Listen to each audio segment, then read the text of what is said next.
C'est autour de ce type de souvenir que jeudi soir, à l'initiative de la municipalité, la famille, les amis et les membres du club de handball se sont réunis au gymnase de Mios pour rendre un bel hommage à Roger Mayonade, disparu le 5 janvier.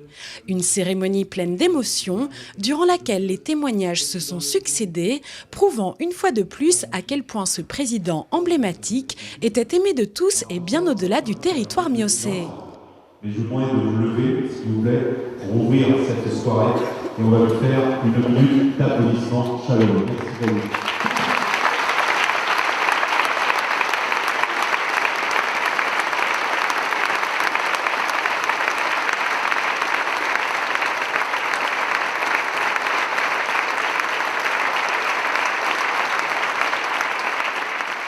Alors papy, oui, ma sœur était belle que moi.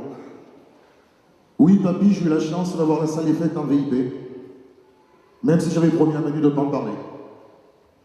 Oui papy, on t'a fait râler, mais putain, qu'est-ce qu'on t'aime. Tu vas nous manquer à l'échéance.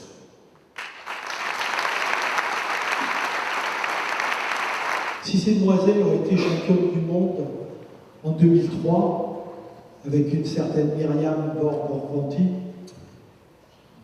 je pense que ce que Myriam a impulsé ce soir-là devant les caméras de télévision et donc des millions de téléspectateurs, elle l'a puisé ici au sein de cette famille. C'est pour cela que nous, tes filles, nous voulons te dire.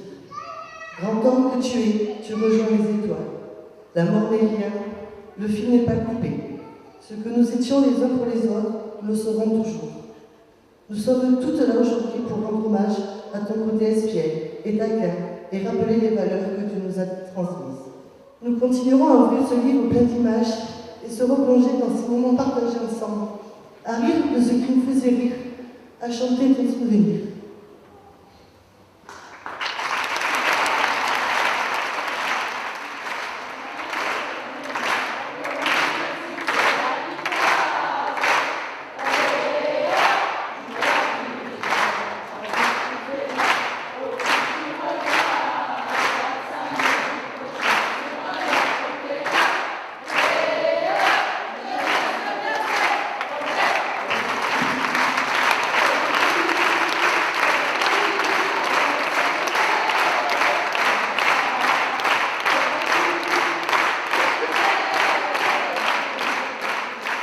Je ne m'attendais pas et c'est aujourd'hui que je vois la grandeur qu'avait mon papa.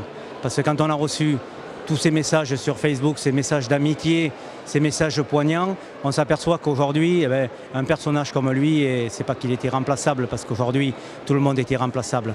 Mais tout ce qu'il a pu faire tout au long de sa vie, je pense qu'aujourd'hui, c'est énorme. Et je pense qu'il y aura beaucoup de continuité par rapport à ce qui a été dit ce soir sur les discours. Mais aujourd'hui, je crois que nous, la famille, les amis, on a perdu un pilier, quoi. Heureusement qu'aujourd'hui, il reste maman qui est peut-être aujourd'hui les fondations. Mais autour de nous, il y a beaucoup de choses qui se sont écroulées parce que je crois que ça a été prouvé ce soir. C'était un homme formidable, un papa formidable, quelqu'un qui a toujours œuvré pour faire le bien. Donc on est très triste, mais un moment comme celui de ce soir est très poignant et vraiment rassurant, et on tient aussi à remercier la municipalité de cette initiative. Comme je l'ai dit, Roger Mayonade, en plus d'être le président emblématique de Mios Biganos Handball, était un ami. Donc pour moi, c'est particulièrement difficile ces jours-ci, puisqu'il avait connu ma famille et nous le connaissions depuis longtemps. On savait de quoi il était capable, mais il avait besoin d'aller toujours plus loin, toujours plus haut. Et c'était un monsieur, comme j'ai dit, qui était très entreprenant et qui a fait beaucoup pour notre territoire et beaucoup pour les jeunes.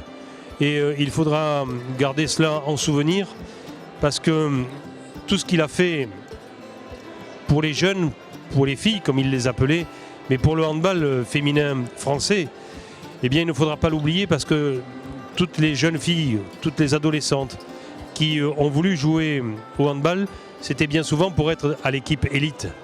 Et il avait compris depuis très longtemps que c'est parce qu'il y a une équipe élite que les jeunes viennent plus nombreux et qu'ils arrivent au centre de formation. Donc tout ceci, on le doit pour notre territoire à Roger. Et ça, il ne faudra pas l'oublier, parce qu'il faut savoir d'où l'on vient pour savoir où l'on va. Et cette phrase pourrait s'appliquer à Roger, qu'il a mis en exergue sur Mios Biganos, mais sur le territoire.